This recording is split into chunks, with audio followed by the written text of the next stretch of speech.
الحمد للہ والصلاة والسلام علی رسول اللہ اما بعد۔ سورہ ہود آیت نمبر 84، باری تعالی ارشاد فرماتے ہیں، بسم اللہ الرحمن الرحیم، وَإِلَى مَدْيَنَ أَخَاهُمْ شُعَيْبًا، وَإِلَى مَدْيَنَ اور مدین کی طرف، اخاہم ان کے بھائی، شعیباً شعیب علیہ السلام کو بھیجا۔ قال اس نے کہا، یا قومی اے میری قوم، اعبدوا اللہ تم اللہ کی عبادت کرو، ما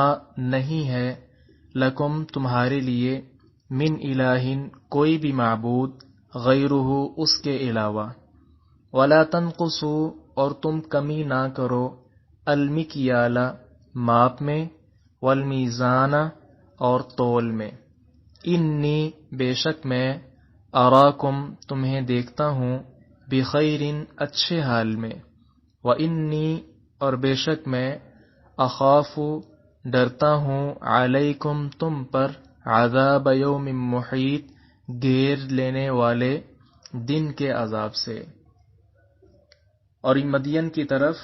ان کے بھائی شعیب کو بھیجا، اس نے کہا ہے میری قوم، اللہ کی عبادت کرو، اس کے سوا تمہارا کوئی معبود نہیں، اور ماپ تول میں تم کم نہ کرو، بے شک میں تمہیں اچھی حالت میں دیکھتا ہوں، اور بے شک میں تم پر ایک گھیر لینے والے دن کے عذاب سے ڈرتا ہوں۔ جی، مدین علاقہ ہے، اخاہم سے مراد آپ نے پہلے بھی پڑھ لی ہے کہ اس کا مطلب یہ ہوتا ہے کہ مدین کے جو لوگ تھے، قوم تھے، اس قوم میں سے ہی ایک فرد کو، جن کا نام شعیب تھا، اللہ تعالیٰ نے ان کو نبی بنایا۔ اخاہم کا یہ مطلب ہے۔ آگے یا قومی کے حوالے سے بھی آپ نے پڑھ لی ہے، اصل میں کیا تھا، آگے قومی تھا، اور دوسرا یہاں سے یہ نقطہ بھی آپ نے سمجھا تھا کہ نبی اپنی قوم کو اے مشرکو، اے کافرو، اس طرح کے الفاظ سے نہیں بلکہ بڑے اچھے انداز کے ساتھ پکارنے والے ہوتے ہیں۔ یہی شیوا اور یہی طرز با اخلاق لوگوں کا ہوتا ہے کہ وہ جب بھی کسی کو پکارتے ہیں اچھے انداز کے ساتھ پکارتے ہیں۔ جی،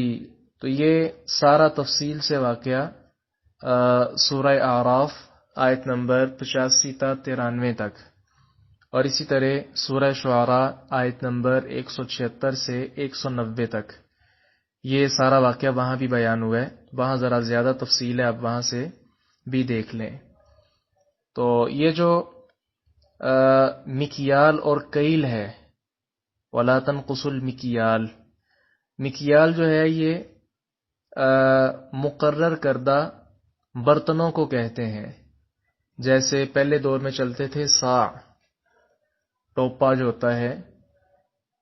باقاعدہ ایک برتن تھا، وہ حدیثوں میں بھی آپ پڑھتے ہیں کہ آپ صلی اللہ علیہ وسلم اس کے ساتھ وضو کرتے یا غسل کرتے۔ یہ اس وقت ایک پیمانہ تھا، جیسا کہ آج کل آپ کہہ لیں یہ ہمارے جو دودھ بیچنے والے بھائی ہیں، ان کے پاس جو برتن بنے ہوتے ہیں، یعنی وہ جیسے باقی چیزیں تولی جاتی ہیں، چاول، گندم یا چینی یا اور چیزیں، تو اس کا پیمانہ اور ہوتا ہے، اس کا اور ہوتا ہے۔ چینی، چاول وغیرہ جو ہوتے ہیں ان کو تولا جاتا ہے، جبکہ دودھ ہے اور اس طرح کی جو چیزیں ان کو ماپا جاتا ہے۔ اب دودھ دہی کا ہی فرق دیکھ لیں، دودھ جو ہے اس کو ماپا جاتا ہے، جبکہ دہی اس کو تولا جاتا ہے۔ یعنی 1 کلو کا جو برتن ہے وہ دودھ والے بھائیوں نے بنایا ہوا ہے، اس کے اندر جتنا دودھ آ جائے ان کو پتا ہے کہ یہ 1 کلو بن جائے گا، 1 لیٹر بن جائے گا، یا 1 گڑوی بن جائے گا، یہ جو انہوں نے الگ سے برتن بنائے ہیں۔ تو یہ تھوڑا سا فرق آپ نے یاد رکھنا ہے مکیال اور میزان میں۔ مکیال سے مراد ایسے برتن جو مقرر پیمانہ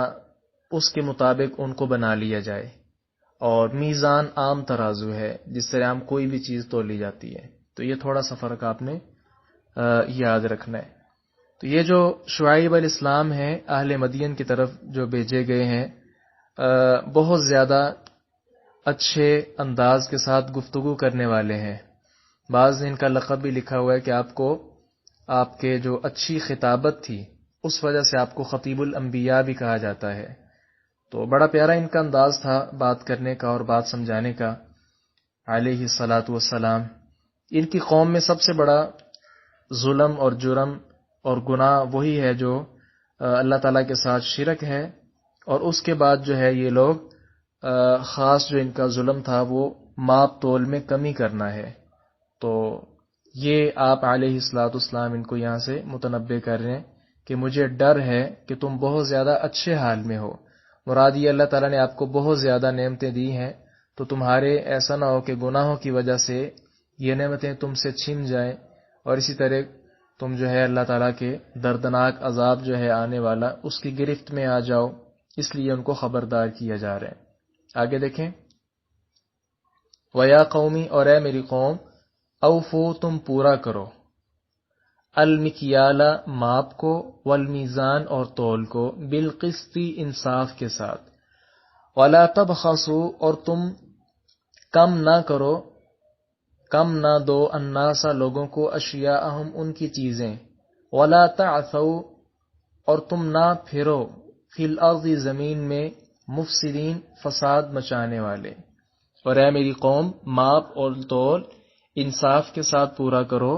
اور لوگوں کو ان کی چیزیں کم نہ دو، اور زمین میں فساد کرتے ہوئے دنگا نہ مچاؤ. اچھا، یہ جو ماپ تول میں کمی کرنا ہے، اس حوالے سے آپ سورۃ المطففین آیت نمبر 1 سے 3 دیکھیں. سورت کا آغاز ہی ہو رہا ہے وَيْلٌ لِّلْمُطَفِّفِينَ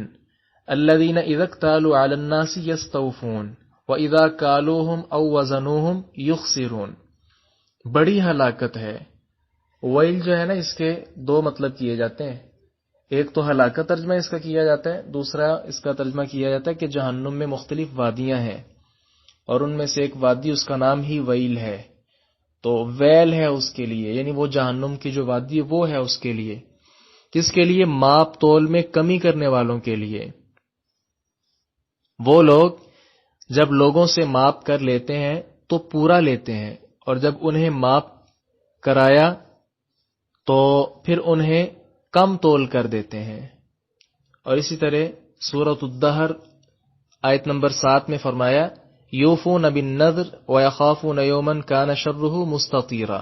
جو اپنی نظروں کو پورا کرتے ہیں اور اس دن سے ڈرتے ہیں جس کی مصیبت بہت زیادہ پھیلی ہوئی ہے. تو یہاں سے آپ علیہ الصلوۃ والسلام اپنی قوم کو ڈرانا چاہ رہے ہیں جو ماپ تول میں بہت زیادہ کمی بیشی کیا کرتے تھے. پچھلی آیت کریمہ میں تو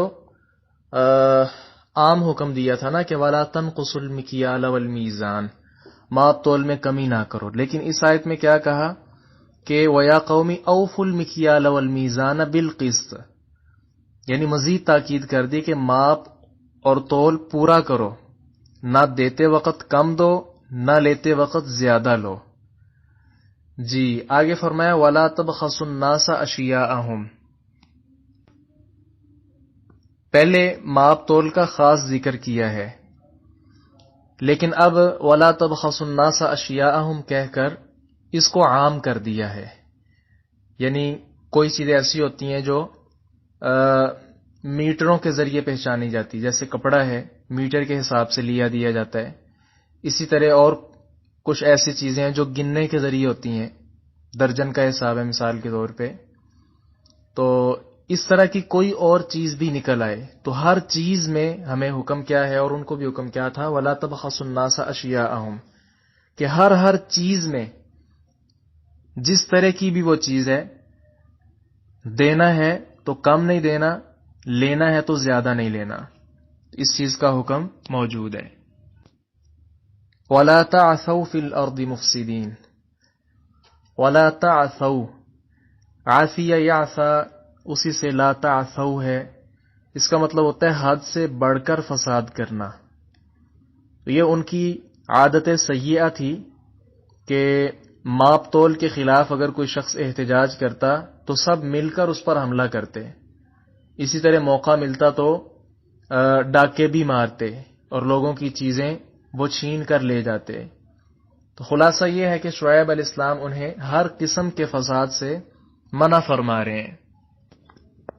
ماپ تول میں کمی کرنا نہ صرف یہ کہ شعیب علیہ السلام کی قوم کو اس سے منع کیا گیا، سارے ہی اس میں شامل ہیں. سورۃ النساء آیت نمبر 29 دیکھیں یا ایھا الذین آمنوا لا تأکلوا اموالکم بینکم بالباطل الا ان تکون تجارۃ عن تراض منکم ولا تقتلوا انفسکم ان اللہ کان بکم رحیما۔ اسی طرح صحیح مسلم حدیث نمبر 101 دیکھیں، جناب ابو ہریرہ رضی اللہ عنہ راوی حدیث ہیں، رسول اللہ صلی اللہ علیہ وسلم نے فرمایا جو شخص ہمیں دھوکہ دے وہ ہم میں سے نہیں، من غشا فلیس منا۔ اسی طرح سنن ابن ماجہ حدیث نمبر 4019 دیکھیں، یہ حدیث بہت عام ہے، جناب عبداللہ ابن عمر رضی اللہ عنہما بیان فرماتے ہیں رسول اللہ صلی اللہ علیہ وسلم نے فرمایا جو قوم ماپ تول میں کمی کرتی ہے اس پر قحط سالی، سخت محنت اور حکمرانوں کا ظلم و ستم مسلط کر دیا جاتا ہے۔ حالات کے مطابق یہ حدیث بالکل حالات کے عین مطابق ہے۔ ماپ تول میں ہم کمی کرتے ہیں اور دیگر کئی ایسے کام ہیں جس وجہ سے ہم پر قحط سالی بھی ہے، اسی طرح حکمرانوں کا ظلم بھی ہے۔ بار بار ہم کہتے ہیں کہ حکمران ظالم آ گئے، وہ ہمارے اپنے کیے ہوئے کرتوتوں کی وجہ سے ہی ایسا ہوتا ہے۔ اس لیے ماپ تول میں کمی کرنا، یہ اس کو عام نہ سمجھیے، بہت بڑا جرم ہے یہ۔ جی آگے فرمایا بقیت اللہ خیر لکم ان کنتم مؤمنین۔ بقیت اللہ، اللہ کی بچت، اللہ کی دی ہوئی بچت، خیر بہتر ہے، لکم تمہارے لیے، ان کنتم اگر تم ہو، مؤمنین ایمان لانے والے، وما اور نہیں، آنا میں، علیکم تم پر، بحفیظ ہرگز کوئی نگران۔ اللہ کا باقی بچا ہوا تمہارے لیے بہتر ہے اگر تم مومن ہو، اور میں ہرگز تم پر کوئی نگہبان نہیں ہوں۔ اس آیت کریمہ میں جناب شعیب علیہ السلام نے بڑے مخلصانہ انداز میں لوگوں کو نصیحت کی کہ لوگوں کے حقوق عدل و انصاف کے ساتھ ادا کرو، اس کے بعد اگر تمہارے پاس اللہ کا دیا ہوا جو حلال مال ہے بچ جائے تو وہ بہتر ہے۔ مراد کیا ہے کہ لوگوں کے حقوق مار کر، چوری کر کے، ڈاکہ زنی کر کے جو مال حاصل کیا جائے وہ بہتر نہیں ہے، بلکہ لوگوں کے حقوق پورے کرنے کے بعد، ماپ تول اچھے انداز کے ساتھ پورا کرنے کے بعد جو خالص نفع بچ جائے تو وہ بہت زیادہ بہتر ہے، یعنی اللہ تعالیٰ کی طرف سے وہ نفع ملا ہے تو اس سے آپ فائدہ اٹھائیں۔ یاد رکھیے ماپ تول میں کمی کرنا، دیتے وقت کمی کرنا اور لیتے وقت زیادہ لینا، یا اس طرح کا جو کام ہے اس کے ساتھ بالکل بھی برکت نہیں آتی۔ سورۃ البقرہ آیت نمبر 276 دیکھیں، باری تعالیٰ فرماتے ہیں یمحق اللہ الربا ویربی الصدقات، اللہ سود کو مٹاتا ہے اور صدقات کو بڑھاتا ہے۔ اس کے ساتھ اگر صحیح بخاری کی حدیث بھی ملا لیں تو بات مزید واضح ہوگی۔ صحیح بخاری حدیث نمبر 2114 اور صحیح مسلم میں بھی موجود ہے 1532 نمبر۔ سیدنا حکیم بن حزام رضی اللہ عنہ بیان فرماتے ہیں کہ رسول اللہ صلی اللہ علیہ وسلم نے فرمایا البیعان بالخیار، بیچنے والا اور خریدنے والا دونوں کو اختیار ہے، دونوں اختیار رکھتے ہیں، ما لم یتفرقا، جب تک وہ جدا جدا نہ ہوں، یعنی وہ خرید و فروخت کا معاملہ کر رہے ہیں، ابھی بات طے ہو رہی ہے اور جدا نہیں ہوئے، اس وقت تک انہیں اختیار ہے۔ خریدنے والا کہہ سکتا ہے جی بھائی مجھے اتنے میں مناسب نہیں، میں زیادہ پیسے لینا چاہتا ہوں لہذا آپ مجھے واپس کر دیں۔ خریدنے والا بھی واپس کر سکتا ہے کہ نہیں مجھے یہ میرے لیے موافق نہیں لہذا آپ واپس کر لیں۔ تو آپ نے فرمایا اگر وہ سچ بولیں تو اس کے اندر اللہ تعالیٰ برکت ڈال دیتا ہے، اور اسی طرح اگر وہ اپنے سودے میں کوئی عیب چھپا لیں، دھوکہ بازی کرنے کی کوشش کریں یا جھوٹ بولیں تو اللہ تعالیٰ ایسے سودے میں، ایسی خرید و فروخت میں برکت کو مٹا دیتا ہے۔ جی آگے فرمایا کہ ان کنتم مؤمنین، اس شرط کے ساتھ کہ تم مومن ہو۔ اس کا مطلب یہ ہے کہ ایمان لانا یہ شرط ہے، کیونکہ جو کافر نیک اعمال کرتا ہے نا تو دنیا میں تو اس کی واہ واہ ہو جائے گی، لیکن کل قیامت کے دن کافر کے نیک کام اس کے کام نہیں آئیں گے، جیسا کہ اللہ تعالیٰ نے سورہ کہف آیت نمبر 105 میں ارشاد فرمایا اولئک الذین کفروا بآیات ربہم ولقائہ فحبطت اعمالہم، یہ جو کافر لوگ ہیں حبطت اعمالہم، ان کے اعمال برباد ہو گئے، فلا نقیم لہم یوم القیامت وزنا، تو کل قیامت کے دن ہم ان کا کوئی بھی وزن نہیں کریں گے۔ مراد کیا ہے کہ ایمان لانا شرط ہے، ایمان لاؤ گے تو اللہ تعالیٰ تمہارے کاروبار میں خیر و برکت کرے گا۔ باقی دنیا میں جو کافر نیک اعمال کر لیں، سڑکیں بنوا لیں اور اسی طرح کئی قسم کے ادارے کھول لیں، لوگوں کے ساتھ اچھا برتاؤ کرنا شروع کر دیں، جب تک ایمان نہیں ہے تب تک ایسے نیک اعمال کا کوئی فائدہ نہیں ہے۔ جی آگے فرمایا وما انا علیکم بحفیظ، یعنی میں تم پر نگران نہیں ہوں۔ مراد کیا ہے کہ ہر وقت میں تمہارے ساتھ تو نہیں ہوتا کہ دیکھوں کس نے ماپ تول میں کمی کی ہے، زیادتی کی ہے، نہ ہی یہ میرے بس میں ہے۔ ایک ایک لمحہ ایک ایک بندے پر نظر رکھنا میرے اختیار میں تو نہیں ہے، نہ اس کا مجھے حکم دیا گیا ہے۔ میرا کام تو صرف اور صرف آپ کو سمجھا دینا اور اللہ تعالیٰ کا پیغام آپ تک پہنچا دینا، ماننا یا نہ ماننا یہ میرا نہیں، آپ کا کام ہے۔ شعیب علیہ السلام نے جب یہ باتیں کی تو قوم نے اس کا جواب آگے سے کیا دیا؟ قالو، انہوں نے کہا یا شعیب، اے شعیب، اصلاتک، کیا تیری نماز، تأمرک، تجھے حکم دیتی ہے، ان کے نترک، ہم چھوڑیں، ما، جو، یعبدو، عبادت کرتے تھے، آباؤنا، ہمارے آبا و اجداد، او ان نفعل، یا یہ کہ ہم کریں، فی اموالنا، اپنے مالوں میں، ما نشا، جو ہم چاہیں، انکا، بے شک تو، انت، یقیناً تو، الحلیم، بہت زیادہ بردبار، الرشید، بہت زیادہ سمجھدار ہے۔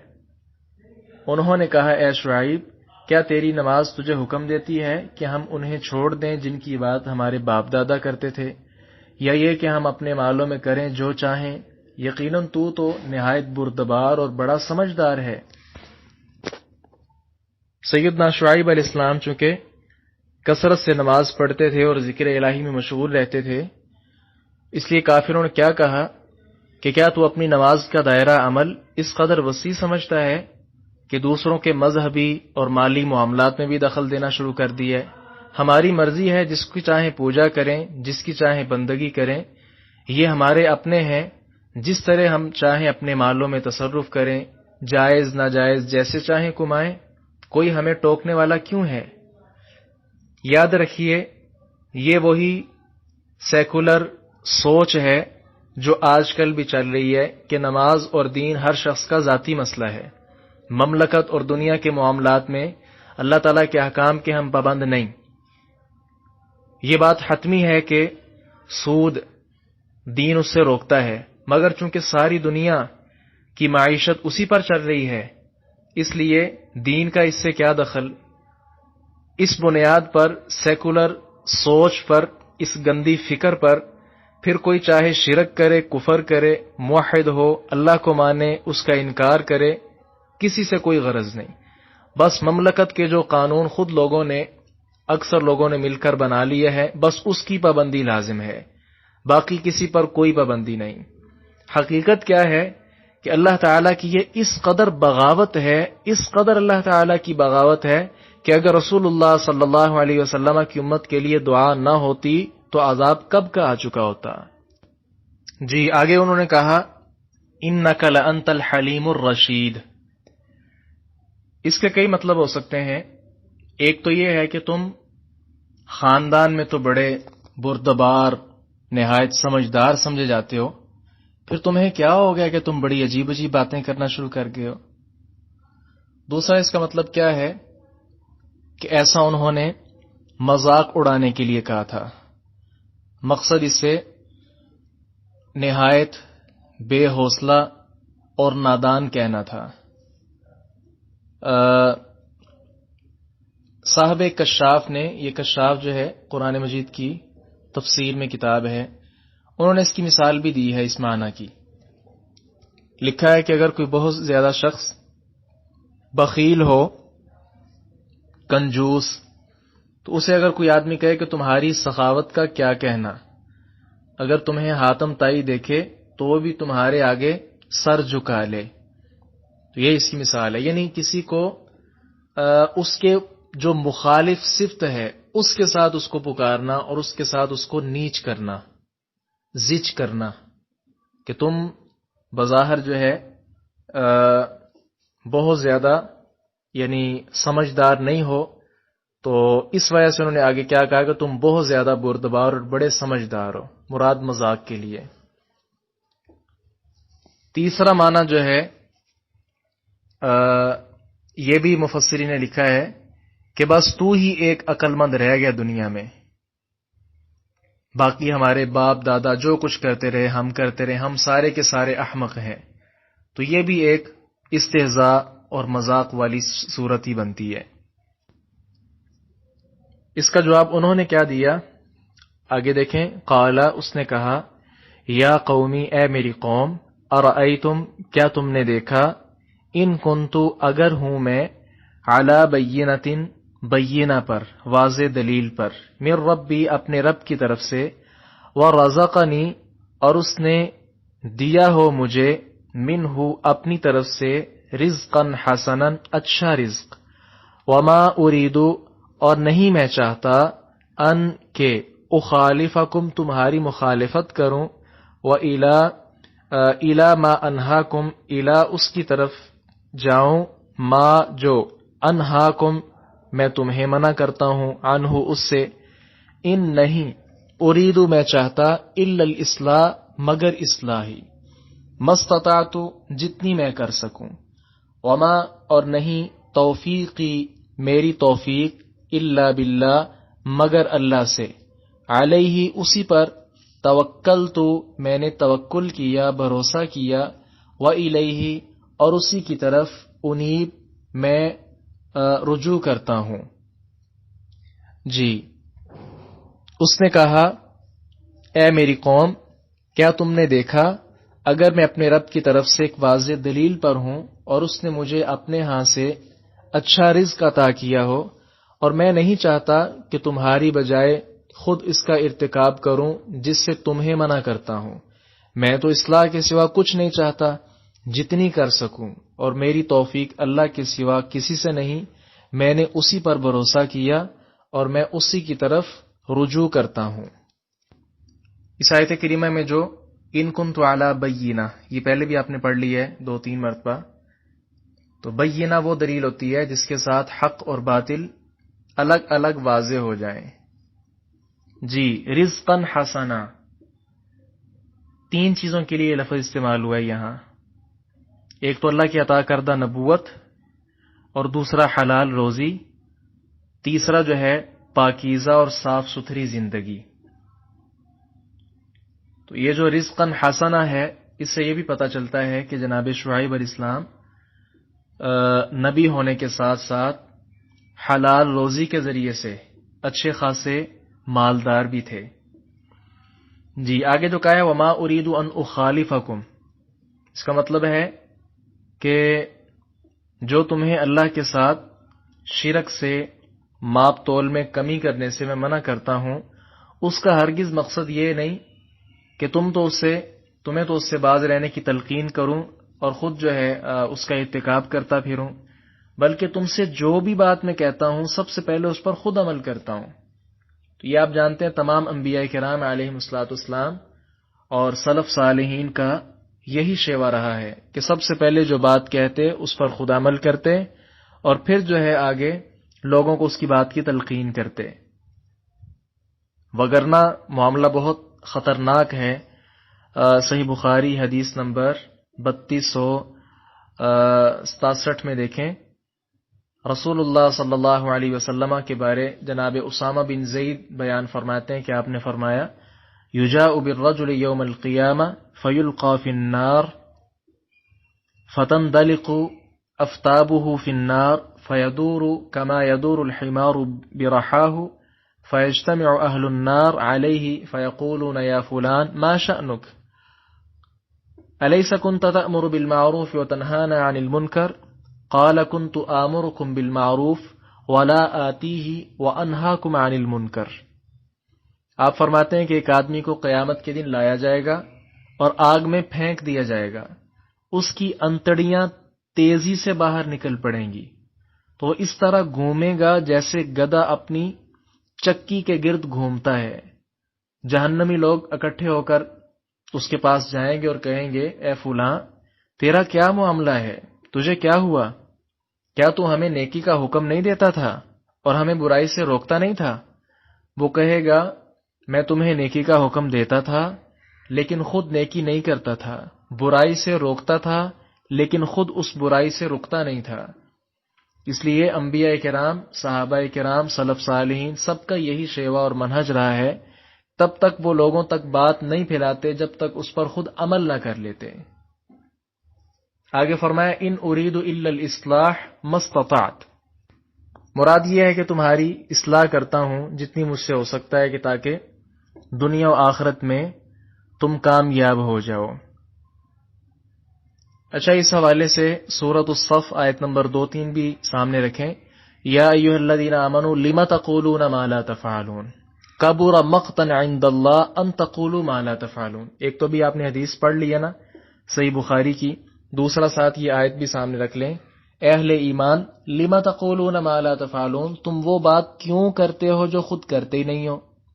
کبر مقتا عند اللہ ان تقولوا ما لا تفعلون، اللہ کے نزدیک ناراض ہونے کے اعتبار سے بڑی بات ہے کہ تم وہ کہو جو تم خود نہیں کرتے۔ جی آگے فرمایا، وما توفیقی الا باللہ، مراد یہ ہے کہ آج تمہیں میں جو نصیحت کر رہا ہوں یا جو بھی بات تم سے کرنا چاہتا ہوں اس کو جاری رکھنے اور اس کی کامیابی کا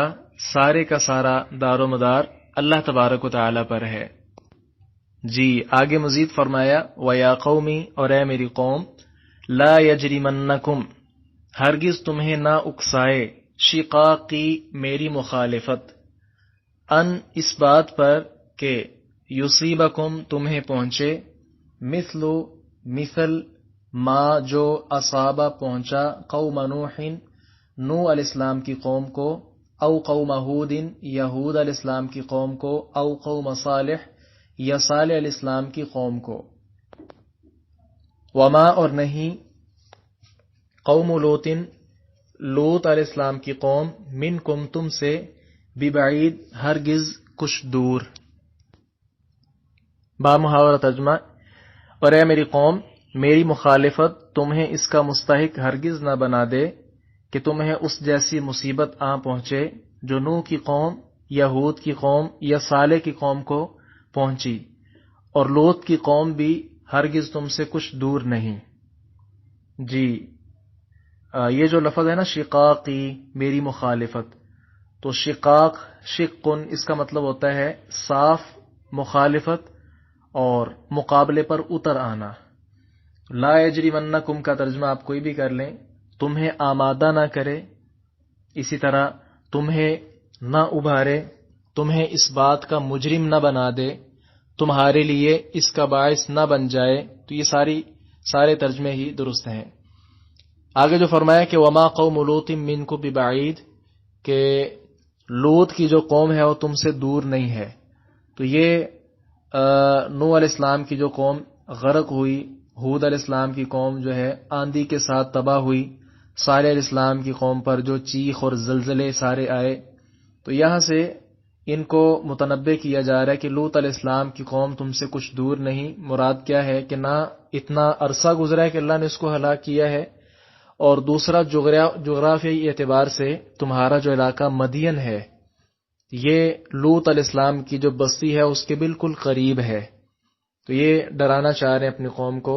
کہ اللہ تعالیٰ اگر ان پر عذاب بھیج سکتا ہے تو تمہاری نافرمانی کی وجہ سے تم پر عذاب کیوں نہیں آ سکتا۔ اس لیے آگے انہوں نے فرمایا، وَاسْتَغْفِرُوا، اور تم بخشش طلب کرو، ربکم، اپنے رب سے، ثم توبو، پھر تم توبہ کرو، الیہ، اسی کی طرف، ان ربی، بے شک میرا رب، رحیم، بہت رحم کرنے والا، ودود، نہایت محبت کرنے والا ہے۔ اس آیت کریمہ میں شعیب علیہ السلام اپنی قوم کو اللہ تعالیٰ کا تعارف بھی کروانا چاہ رہے ہیں کہ اللہ تعالیٰ بہت زیادہ اپنے بندوں پر مہربان ہے، بہت زیادہ محبت کرنے والا ہے، اس لیے اللہ تعالیٰ نہیں چاہتا کہ بغیر کسی وجہ کے کسی قوم کو ہلاک کرے، لہذا تم اللہ تعالیٰ سے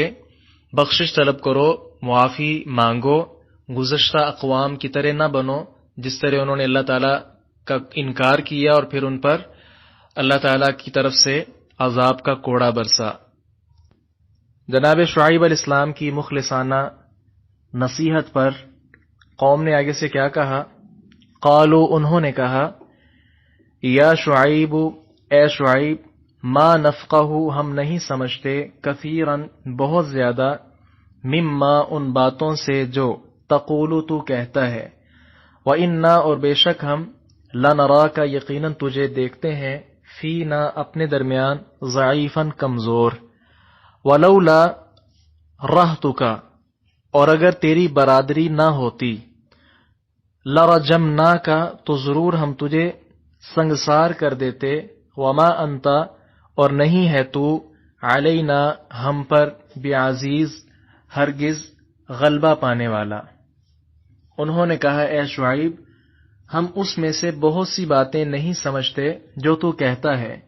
اور بے شک ہم تجھے اپنے درمیان بہت کمزور دیکھتے ہیں، اور اگر تیری برادری نہ ہوتی تو ہم ضرور تجھے سنگسار کر دیتے، اور تو ہم پر ہرگز کسی طرح غالب نہیں ہے۔ جی، فاقیہ یفقہ ما نفقہ، اس کا مطلب ہوتا ہے بات کرنے والے کی بات کو سمجھنا۔ تو یہ انہوں نے بطور استہزاء اور تحقیر کے آپ علیہ السلام کو ایسا کہا، شعیب علیہ السلام کی بات کو بے وقعت قرار دیتے ہوئے ایسا کہا، اللہ تعالیٰ کی نافرمانی کرتے ہوئے ایسا کہا۔ تو اللہ تعالیٰ کی نافرمانی کی وجہ سے ان کے ذہن اس قدر مسخ ہو چکے تھے کہ شعیب علیہ السلام کی سیدھی بات بھی واقعتاً ان کے ذہن میں نہیں آتی تھی، حالانکہ شعیب علیہ السلام کے بارے آپ پہلے بھی پڑھ چکے ہیں کہ وہ بہت زیادہ فصیح اللسان خطیب تھے، اور ابھی یہ ان کی باتوں سے بھی معلوم ہو رہا ہے۔ تو انہوں نے آگے سے جواب کیا دیا کہ ہم آپ کی باتیں نہیں سمجھتے۔ دیکھیں، نہ تو ان کا انداز بیان بہت زیادہ پیچیدہ تھا، الجھا ہوا تھا، نہ ہی وہ کسی غیر زبان میں گفتگو کر رہے تھے، انہی کی زبان میں گفتگو تھی، لیکن پھر بھی وہ آگے سے یہی بات کہتے کہ ہم آپ کی بات کو اچھے طریقے سے سمجھتے نہیں ہیں۔ مفسرین نے لکھا ہے کہ یہ بات انہوں نے اس وقت کہی جب شعیب علیہ السلام نے اپنے حق میں واضح دلائل دیے، ان کے پاس جب اس کا جواب نہ آیا، اس پر انہوں نے آگے سے اس طرح کی باتیں، بد زبانی پر اتر آئے، گالم گلوچ پر اتر آئے، دھمکیاں دینا شروع کر دیں۔ آپ جانتے ہیں یہ جن کے پاس حق نہیں ہوتا، یہ ان کا شیوا ہوتا ہے، حق والوں کو گالیاں بکنا اور اس طرح کے انداز سے ان کو پکارنا۔ آگے کیا کہا، وَإِنَّا لَنَرَاكَ فِينَا ضَعِيفًا، کہ ہم تجھے اپنے آپ میں کمزور تصور کرتے ہیں، نہ تیرے پاس کوئی حکومت ہے، نہ تیرے پاس کوئی فوج ہے، نہ کوئی اور چیز۔ وَلَوْلَا رَحْتُكَ لَرَجَمْنَاكَ، تو اس میں انہوں نے کیا کہا کہ اگر یہ آپ کے دین پر لوگ نہ ہوتے، کچھ لوگ، آپ کی قوم نہ ہوتی، برادری کنبہ قبیلہ نہ ہوتا، تو ہم آپ کو قتل کر دیتے، رجم کر دیتے۔ وما انت علینا بعزیز، عزیز کا مطلب اس میں وسعت ہے۔ عزیز کا مطلب ایک تو غلبہ پانے والا، جو بھی ہم نے کیا ہے، دوسرا معزز، اس سے بھی ہے، محبوب آدمی کو بھی آدمی کہتے ہیں نا، یہ ہمارے عزیز بھائی ہیں، عزیز القدر سامعین و سامعات، تو عزیز کا مطلب معزز، اسی طرح محبوب اور مضبوط، قوی، تو یہ مختلف اس کے ترجمے ہیں۔ مطلب ان کا کیا ہے کہ تم ہمارے ہاں نہ ہی تم میں کوئی طاقت ہے، نہ ہی تو ہمارا محبوب ہے، غرض یہ کہ تم ہمارا دل کرتا ہے کہ ہم تجھے سنگسار کر دیں۔ اچھا، یہ آیات اس وقت اتری جب رسول اللہ صلی اللہ علیہ وسلم پر ایسے حالات گزر رہے تھے۔ مکہ معظمہ میں کفار قریش جب آپ صلی اللہ علیہ وسلم کے خون کے پیاسے تھے اور ہر ممکن طریقے سے آپ کی زندگی کا خاتمہ کرنا چاہتے تھے، لیکن چونکہ بنو ہاشم آپ کی پشت پر تھے، اور خاص طور پر آپ کے جو چچا ہیں ابو طالب، وہ پوری طرح آپ کی حفاظت میں تھے، اس لیے قریش آپ پر ہاتھ نہیں اٹھا سکتے تھے۔ یہ تھوڑا سا نقشہ وہ بھی ذہن میں رکھیں۔ جی، آگے کہا، شعیب علیہ السلام نے اس کا جواب دیا، قال، انہوں نے کہا، شعیب علیہ السلام نے، یا قومی اے میری قوم، ارہتی کیا میری برادری، اعزو زیادہ زبردست ہے، علیکم تم پر، من اللہ اللہ سے، واتخذتموہ اور تم نے ڈال رکھا ہے اس اللہ کو، وراءکم اپنے پیچھے، ظہریہ پیٹھ کے پیچھے، ان بے شک ربی میرا رب، بما اس کو جو، تعملون تم عمل کرتے ہو، محیط گھیرنے والا ہے۔ بامحاورہ ترجمہ ہوگا، اس نے کہا اے میری قوم، کیا میری برادری تم پر اللہ سے زیادہ غالب ہے اور اسے تم نے اپنی پیٹھ کے پیچھے پھینکا ہوا ہے؟ بے شک میرا رب جو کچھ تم کر رہے ہو اس کا خوب احاطہ کرنے والا ہے۔ جی یہاں سے جناب شعیب علیہ السلام کا انداز تھوڑا سا بدل جاتا ہے، اور کیا فرماتے ہیں، کیا میری برادری تمہارے نزدیک اللہ سے بھی زیادہ معزز اور قوی ہے؟ جس نے مجھے رسول بنا کر بھیجا ہے، وہ ہر شے کا مالک ہے، ہر چیز اس کے سامنے اس کے تابع ہے، تو اس کو چھوڑ کر میری برادری، میرے کنبے قبیلے کو تم زیادہ معزز سمجھتے ہو، جبکہ میرا رب ہر چیز کو، تمہارے تمام اعمال کو، تمہارے اقوال کو، تمہارے ارادوں، تمہاری سازشوں اور ہر چیز کا احاطہ کرنے والا ہے، ہر چیز کو جاننے والا ہے، اس کے علم سے کوئی بھی چیز مخفی نہیں ہے۔ تنگ آ کر جناب شعیب علیہ السلام نے پھر کیا کہا، وَيَا قَوْمِ، جی اس سے پہلے یہ جو آپ نے پڑھا نا، وَرَاءَكُمْ ظِهْرِيَّةٌ، تو یہ اصل میں ظہرن ہی ہوتا ہے، کمر کو کہتے ہیں، تو اس سے مراد پیچھے مراد لیا جاتا ہے۔ تو یہ ظہریہ جب اس کو یا کی طرف پھر آگے منسوب کیا، اس لیے ذات کے نیچے زیر آگے، وگرنہ یہ ظہر ہی ہے اصل میں۔ اچھا آگے دیکھیں، وَيَا قَوْمِ، اور اے میری قوم، اعملوا تم عمل کرو، عَلَى مَكَانَتِكُمْ اپنی جگہ، انی بے شک میں بھی، عامل عمل کرنے والا ہوں، سوف ان قریب جلد ہی، تعلمون تم جان لوگے۔ یہ آپ نے پہلے پڑھا تھا نا، فعل مضارع پر جب سین یا سوف داخل ہو جائے تو اس کا مطلب ان قریب کرتے ہیں، جلد ہی۔ من کون ہے، یأتی آتا اس پر، عذاب ایسا عذاب، یخزیہ جو اسے رسوا کرے گا، بمن کون ہے، ہوا کاذب جو جھوٹ بولنے والا ہے، ورتقبوا اور تم انتظار کرو، انی بے شک میں بھی، معکم تمہارے ساتھ، رقیب انتظار کرنے والا ہوں۔ جناب شعیب علیہ السلام کا انداز اس آیت کریمہ میں پچھلی آیت سے مزید تھوڑا سا سخت ہو جاتا ہے۔ پہلے اس کا بامحاورہ ترجمہ دیکھ لیں، اور اے میری قوم تم اپنی جگہ عمل کرو، بے شک میں بھی عمل کرنے والا ہوں، تم جلد ہی جان لوگے کہ کون ہے جس پر وہ عذاب آتا ہے جو اسے رسوا کرے گا، اور کون ہے جو جھوٹا ہے، اور انتظار کرو، بے شک میں بھی تمہارے ساتھ انتظار کرنے والا ہوں۔ تو اس میں تھوڑا سا آپ کا انداز مزید سخت ہو جاتا ہے کہ یہ لوگ کتنے عجیب ہیں، ہر طرح کی بات کو سننے کے لیے تیار نہیں، اور بالآخر آپ علیہ الصلوۃ والسلام نے اللہ تعالیٰ کے آنے والے عذاب کی دھمکی بھی دی ہے، اور ساتھ وہی کہا کہ جیسا وہ سورۃ الکافرون میں آپ صلی اللہ علیہ وسلم کو اللہ تعالیٰ نے کہا کہ تم ان سے کہہ دو جن کی تم عبادت کرتے ہو میں عبادت نہیں کرتا۔ تو یہ آخر میں ہوتا ہے، کیا کہہ دیا ہے، تمہارے اعمال تمہارے ساتھ، میرے اعمال میرے ساتھ۔ ویسا انداز یہاں جناب شعیب علیہ السلام نے اپنایا ہے، اور ساتھ ہی کیا کہہ دیا کہ جو اللہ تعالیٰ کی طرف سے فیصلہ آنے والا ہے، کس کی قوت سے کون سنگسار ہوگا، کون سچا ہے کون جھوٹا ہے، فیصلہ کس کے حق میں ہوگا، عذاب کس پر آئے گا، اس پر جناب شعیب علیہ السلام کہتے ہیں کہ تم بھی انتظار کرو، میں بھی انتظار کرتا ہوں۔ جی آگے دیکھیں، ولما اور جب، جاء آیا، امرنا ہمارا حکم، مراد اس سے عذاب ہے، نجینا ہم نے نجات دی، شعیباً شعیب کو، والذین اور ان لوگوں کو، آمنوا جو ایمان لائے، معہ اس کے ساتھ، برحمت منا اپنی طرف سے رحمت کرتے ہوئے، وَأَخَذَتْ اور پکڑ لیا، الذین ان لوگوں کو، ظلموا جنہوں نے ظلم کیا، الصیحۃ چیخ نے، فَأَصْبَحُوا تو وہ ہو گئے، فی دیارہم اپنے گھروں میں، جاثمین اوندے منہ پڑے ہوئے۔ اور ہمارا جب حکم آیا، ہم نے شعیب کو اور ان لوگوں کو جو ان کے ہمراہ ایمان لائے تھے اپنی خاص رحمت سے بچا لیا، اور ان لوگوں کو جنہوں نے ظلم کیا تھا چیخ نے پکڑ لیا، تو انہوں نے اپنے گھروں میں اس حال میں صبح کی کہ وہ گرے پڑے تھے۔ جی اگلی آیت بھی دیکھیں، کَأَلَّمْ گویا کہ نہیں، یغنوا وہ رہے فیہا ان گھروں میں، الا خبردار، بعدن دوری ہے، لمدین اہل مدین کے لیے، کما جس طرح بعیدت دور ہوئی، ثمود۔ بامحاورہ ترجمہ اس کا ہوگا جیسے وہ ان میں رہے ہی نہیں اپنے گھروں میں۔ سن لو مدین والوں کے لیے ہلاکت ہے جیسے ثمود ہلاک ہوئے۔ یہ بات تو آپ نے پہلے بھی پڑھ لی تھی کہ جب بھی کسی قوم پر عذاب آتا ہے، نبی اور اہل ایمان اس عذاب سے ہر قسم کی مصیبت سے وہ دور ہوتے ہیں، نہ ہی انہیں کوئی نقصان ہوتا ہے،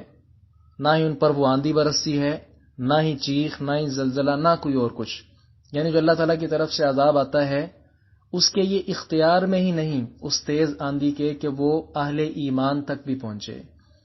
اس آنے والی چیخ کے اختیار میں ہی نہیں ہے کہ وہ چیخ اہل ایمان پر بھی آئے۔